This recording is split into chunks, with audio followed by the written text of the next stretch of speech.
Sanjay ji, PM ने Japan में बहुत बड़ी स्पीच दी है। उन्होंने कहा है कि विरोधी पता नहीं क्या क्या कह रहे हैं, पर इससे बहुत बड़ा फायदा हुआ है। तो आपका क्या रिएक्शन है? देखिए, फायदा किसका हुआ है?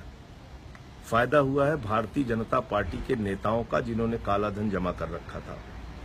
फायदा हुआ है सुखबीर बादल जैसे लोगों का, जो मोदी जी के करीबी है और जिन्होंने पैसा, काला धन अंबानी का, शरद पवार का, येदियुरप्पा का, भाजपा के नेताओं का। और ये मैं ऐसी बात नहीं कह रहा हूं, इसका प्रमाण दे रहा हूं पंजाब का ही। ये संजीव कंबोज नाम का व्यक्ति है, भारतीय जनता पार्टी का कन्वीनर है लीगल सेल का पंजाब का। 6 नवंबर को इसके पास 2000 की नोटें आ गई थी, उसकी गड्डियां आ गई थी। ये कहां से आ गई? और ये कह रहा है, मोदी जी ने आज कहा ना, मोदी जी ने अपने बयान में कहा कि कानो कान किसी को खबर नहीं थी, इसको गोपनीय हमने रखा, गोपनीय रखना था। मैं उनसे पूछना चाहता हूं, आपके इस नेता को 6 नवंबर को ये 2000 की गड्डियां और 2000 की नोट कहां से मिल गई? इसका मतलब अब समझ में आ रहा है देश को कि सुखबीर बादल जो तारीफ कर रहे थे, शरद पवार जो तारीफ कर रहे थे, येदियुरप्पा जो तारीफ कर रहे थे, वो क्यों कर रहे थे। जितने भी मोदी जी के करीबी लोग हैं, जितने भी भाजपा के लोग हैं, जितने भी काला धन के व्यापारी हैं, काला धन रखने वाले लोग हैं, उनका रुपया तो आपने ठीक कर दिया। अब देश की जनता को आपने इस संकट में डाल दिया कि बच्चों के दूध के लिए लोगों के पास पैसा नहीं है। परिवार में अगर कोई बीमार है तो उसका इलाज कराने के लिए पैसा नहीं है। कुशीनगर की बैंक के सामने महिला की मौत हो जाती है, हैदराबाद में महिला की मौत हो जाती है, कानपुर में 2 लोगों की मौत हो गई, फैजाबाद में एक व्यापारी की मौत हो गई उत्तर प्रदेश के अंदर। लोग मर रहे हैं, करोड़ों लोग बैंकों और एटीएम के सामने लाइनों में खड़े हुए हैं, और मोदी जी कह रहे हैं कि काला धन वाले लोग परेशान हैं। ये काला धन वाले लोग हैं, इनकी ओर मोदी जी की निगाह नहीं जा रही है। बहुत अफसोस के साथ मुझे ये कहना पड़ रहा है कि देश के प्रधानमंत्री जनता की समस्याओं से कट चुके हैं, उनको देश की पीड़ा नहीं दिख रही है, और ऐसे मौके पर भी वो इस प्रकार की टिप्पणी कर रहे हैं कि सिर्फ और सिर्फ चंद लोग, कुछ लोग, काला धन वाले परेशान हैं। आपको लगता है ये जो लोग लाइनों में खड़े हैं, लंबी लंबी कतारें लगाए हुए, इनकी पीड़ा नहीं, ये इस माँ, ये काला धन रखने वाली माँ है, इसकी पीड़ा नहीं दिख रही है उनको। ये जो महिला रो रही है, ये काला धन, ये अंबानी है, ये अडानी है।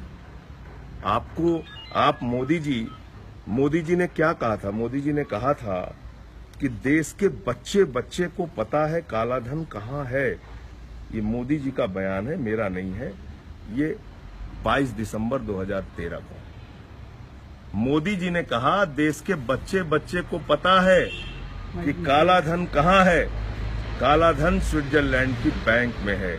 ये मोदी जी का बयान है 22 दिसंबर 2013 को। मैं पूछना चाहता हूं प्रधानमंत्री जी, अगर देश के बच्चे बच्चे को पता है और हम सब ये जानते हैं कि काला धन लाखों करोड़ रुपए स्विट्जरलैंड की बैंक में जमा है, तो वो काला धन लाने के लिए अब तक आपने क्या किया? आपकी सरकार ने क्या किया? पनामा पेपर लीक्स की रिपोर्ट है आपके पास, उनके खिलाफ आपने क्या किया? आपने विजय माल्या 9000 करोड़ रुपए देश का लेके भाग गया, उसके खिलाफ आपने क्या किया? ललित मोदी विदेशों में बैठ के आपको चिढ़ा रहा है, उस पर आपने क्या कार्रवाई की? और ये सब भी किनारे छोड़ दीजिए, लाखों करोड़ रुपए, मेरे ख्याल से 8 लाख से लेके 11 लाख करोड़ रुपए तक के बैंक डिफॉल्टर्स की लिस्ट सरकार के पास है। जनता के पैसे से जिनको कर्ज दिया गया, वो बैंक डिफॉल्टर्स जिसकी लिस्ट सरकार के पास है, उनकी उसका अमाउंट 8 लाख से लेके 11 करोड़ रुपए तक है। और उनकी सूची मैं बता देता हूं। आपको लगता है 1,13,000 करोड़ रुपए अंबानी का बकाया है, 90,000 करोड़ रुपए अडानी का बकाया है, 96,000 करोड़ रुपए एसआर ग्रुप का बकाया है, 70,000 करोड़ रुपए जेपी ग्रुप का बकाया है। ये जो हजारों लाखों करोड़ रुपए बैंक के डिफॉल्टर्स हैं, जिन्होंने पैसा नहीं जमा किया देश का, उनकी प्रॉपर्टी आप क्यों नहीं कब्जा करते? उनके फैक्ट्रियां क्यों नहीं कब्जा करते? उनके ऊपर कार्रवाई आप क्यों नहीं करते? उनकी बिल्डिंगें क्यों नहीं कार्रवाई करते? आप उन पे कार्रवाई नहीं कर रहे हैं। आप किस पे कार्रवाई कर रहे हैं? आपने कुशीनगर की एक गरीब महिला को मार दिया। आपने मध्य प्रदेश में एक व्यक्ति को अपनी मां की लाश टायरों पे जलानी पड़ी, क्योंकि उसकी मां के लिए अंतिम संस्कार की सामग्री नहीं मिल रही थी। ये हालत है इस देश की। आपको लगता है कि और मोदी जी दिनों जापान में बैठ के जुमलेबाजी कर रहे हैं। अगले दिनों में चुनाव आ रहे हैं, पंजाब का चुनाव है, यूपी का चुनाव है, गोवा का चुनाव है, गुजरात का भी आ रहा है, हिमाचल का भी आ रहा है, छत्तीसगढ़ का आ रहा है, मध्य प्रदेश का उसके बाद आ रहा है। आपको लगता है कि इसका किसी कनेक्शन, इलेक्शन से भी कोई कनेक्शन है? देखिए, मैंने आपको कहा कि अगर अक्टूबर के माह में दैनिक जागरण जैसा अखबार, एक प्रतिष्ठित हिंदी का अखबार, मैं उसकी भी खबर आपको दिखाता हूं, अगर दैनिक जागरण जैसा अखबार अक्टूबर के महीने में ये सूचना दे रहा है कि इस प्रकार से 2000 की नोट आ रही है, इसका मतलब उत्तर प्रदेश में तो लोगों को पहले से पता था, उसकी जानकारी थी, उस पर कार्रवाई नहीं हुई, उस पर कार्रवाई नहीं हो रही है। तो मेरे ख्याल से ये जानकारी पहले से थी, और अब जब ये चुनाव का मौका आया है तो इस प्रकार का ये देखिए आप, ये कब की खबर है? ये 27 अक्टूबर 2016 की खबर है। और ये खबर क्या है? अब आएगा 2000 का नोट। ये कब की खबर है? अक्टूबर माह की खबर है, 16 में, 2016 अक्टूबर माह की खबर है। कैसे पता था इस अखबार को? दैनिक जागरण जैसे हिंदी के प्रतिष्ठित अखबार को पता था, उसमें खबर है कि 2000 की नोट आएगी, तो भाजपाइयों को नहीं पता था। मैंने आपको एक भाजपा नेता का दिखा दिया प्रमाण। तो भाजपा के जितने नेता उत्तर प्रदेश में क्या कहीं भी रहे हों, इनका काला धन सफेद हो चुका है।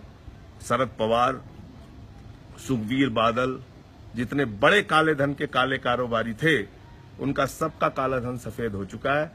मरने के लिए आदिवासियों को, गरीबों को, किसानों को, मजदूरों को, बर्तन मांजने वाली को, रोजमर्रा की जिंदगी में जिनको 1000-2000 रुपए की जरूरत पड़ती है, उनको इन्होंने परेशान कर दिया, मुसीबत में डाल दिया। आप एलिगेशन लगा रहे हैं बीजेपी के लीडर जो कंबोज हैं, उनका कहना है, उनका हमने रिएक्शन लिया, हमने उनका इंटरव्यू लिया है, वो कह रहे हैं कि मेरा एक व्हाट्सएप ग्रुप था वकीलों का, उसमें किसी ने डाल दिया, ये मजाक में उठा के मैंने पोस्ट कर दिया इसको। आप तो समझदार व्यक्ति हैं। 6 नवंबर को ये फोटो कहां से आ गई? 6 नवंबर को सपने में कहां से भेज दिया फोटो? किसने भेज दिया उनको? ये 6 नवंबर का ट्वीट है ना, ये फोटो 6 नवंबर की है ना। 6 नवंबर को ये फोटो कहां से मिल गई संजीव कंबोज को? बहुत साफ है कि भाजपा के नेताओं को पहले ही काला धन सफेद कर दिया गया। मैं कह रहा हूं ये काला कारोबार तो रुकेगा ही नहीं, क्योंकि 1000 के भी नोट आ गए, 500 के भी आ गए, 2000 के भी आ गए, सारे नोट आ गए। पहले आप कहते थे बड़ी करेंसी की वजह से ब्लैक मनी आ रही है, काला धन आ रहा है। आपने तो 1000 की जगह 2000 कर दिया। मैंने 1000 के भी चलेंगे, 500 के भी चलेंगे, 2000 के भी चलेंगे, और कैसे काला धन रुक जाएगा इससे? कैसे रिश्वतखोरी और भ्रष्टाचार रुक जाएगा इससे? ये समझाने के लिए आप तैयार नहीं है। दूसरा मेरा बहुत सामान्य सा प्रश्न है कि अगर 11 लाख करोड़ रुपए देश के बैंक डिफॉल्टर्स के पास है, उनसे वसूली के लिए सरकार ने कोई कदम क्यों नहीं उठाया?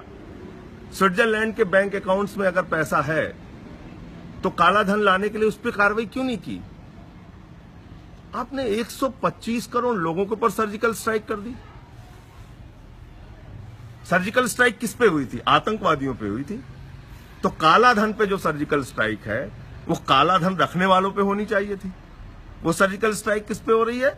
बस्तर की आदिवासी महिला पे, कुशीनगर की बूढ़ी मां पे, तेलंगाना की महिला पर, फैजाबाद के व्यापारी पर, कानपुर के 2 लोगों पर, बुलंदशहर के अस्पताल में जो नवजात बच्चा मर गया महेश शर्मा के हॉस्पिटल में, कैबिनेट मंत्री के हॉस्पिटल में, उसके ऊपर सर्जिकल स्ट्राइक हो रही है।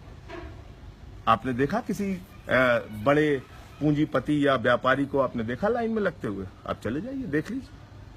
तो इस देश के करोड़ों लोगों को मोदी जी के इस फैसले से कष्ट मिला है, पीड़ा मिली है, मौत मिली है, और बदले में अभी भी इस प्रकार से क्रूर हमारे शासक हो गए हैं कि वो जापान में बैठ के मजाक उड़ा रहे हैं, जुमलेबाजी कर रहे हैं, और ये कह रहे हैं कि सिर्फ और सिर्फ काला धन वाले परेशान हैं, गरीब आदमी बहुत खुश है इस फैसले से। Thank you.